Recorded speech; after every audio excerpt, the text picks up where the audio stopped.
안녕하세요. 오늘은 창세기에서 가장 극적이면서도 또 가장 논란이 많은 이야기 중 하나죠. 바로 소돔과 고모라의 멸망에 대해 자세히 들여다볼까 합니다. 이게 단순히 불과 유황으로 심판받은 도시에 대한 이야기가 아니거든요. 그 안에는 환대와 폭력, 순종과 불순종, 그리고 살아남기 위해 치러야 했던 그 끔찍한 대가에 대한 질문들이 담겨 있습니다. 보통 이 이야기를 들으면 신의 무서운 심판, 또 극심한 도덕적 타락, 이런 것들을 떠올리시죠? 네, 맞아요. 그런데 그 표면 아래에는 과연 무엇이 있을까요? 멸망으로 치닫기까지의 과정, 그리고 그 이후에 살아남은 사람들이 마주해야 했던 현실은요, 우리가 생각하는 것보다 훨씬 더 복잡하고 충격적입니다. 자, 이야기의 시작은 해가 저물어가는 소돔의 성문 앞입니다.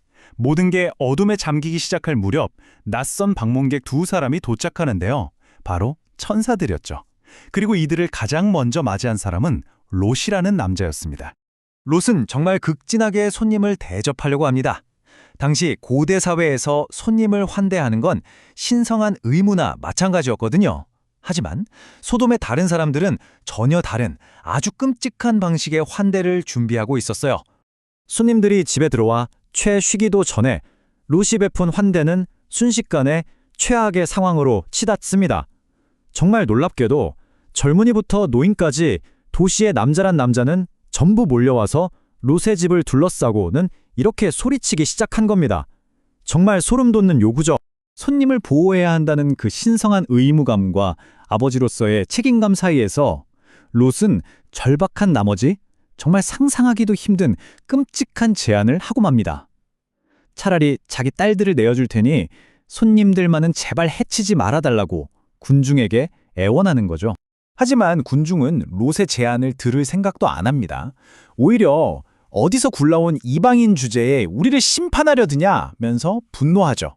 그리고는 문을 부수려고 미친 듯이 달려들기 시작합니다. 문이 거의 부서지기 직전, 바로 그 순간이었습니다. 롯이 초대했던 두 손님이 드디어 자신들의 진짜 힘을 드러냅니다. 초자연적인 능력으로 순식간에 문 밖의 모든 사람들의 눈을 멀게 해서 이 끔찍한 대치 상황을 끝내버리죠. 자, 이제 집안은 안전해졌습니다. 그리고 여기서 천사들이 진짜 온 목적을 밝히는데요.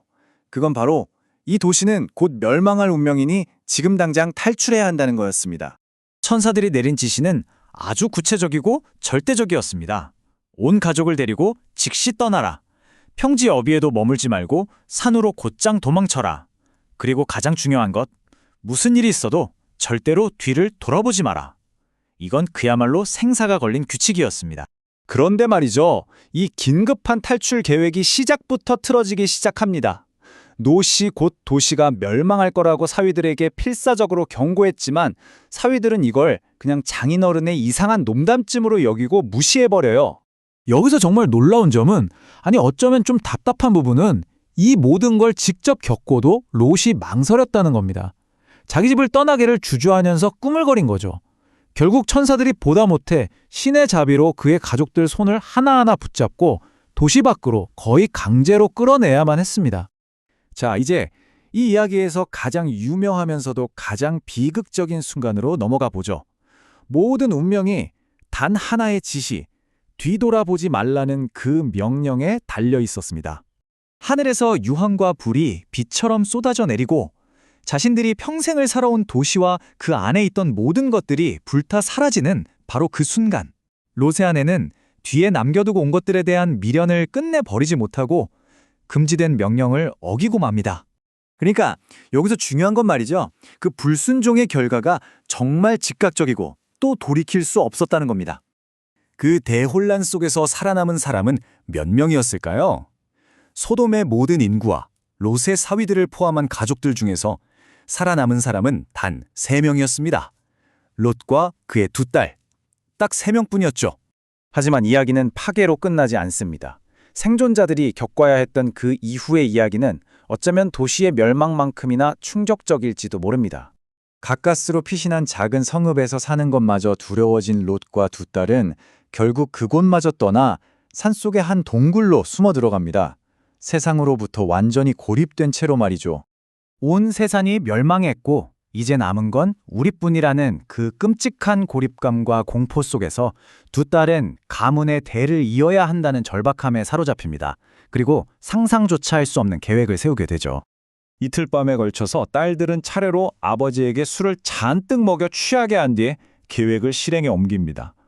성경은 이때 롯이 너무 취해서 자기 딸이 언제 눕고 일어났는지 전혀 알아채지 못했다고 확실하게 기록하고 있습니다. 그리고 이 정말 귀괴하고 충격적인 사건은 한 가족의 비극으로 끝나지 않고 훗날 이스라엘의 역사에서 아주 중요한 역할을 하게 될 두 민족의 기원에 대한 이야기로 연결됩니다. 두 딸은 모두 아들을 낳게 되는데요. 맏딸이 낳은 아들은 모압이라고 불리며 모압 쪽의 조상이 되고, 작은 딸이 낳은 아들은 벤 암미라고 불리며 암몬족의 조상이 됩니다. 이 두 민족은 나중에 고대 이스라엘의 이웃이자 때로는 적이 되는 중요한 관계를 맺게 되죠. 자, 결국 우리는 이 근본적인 질문과 마주하게 됩니다.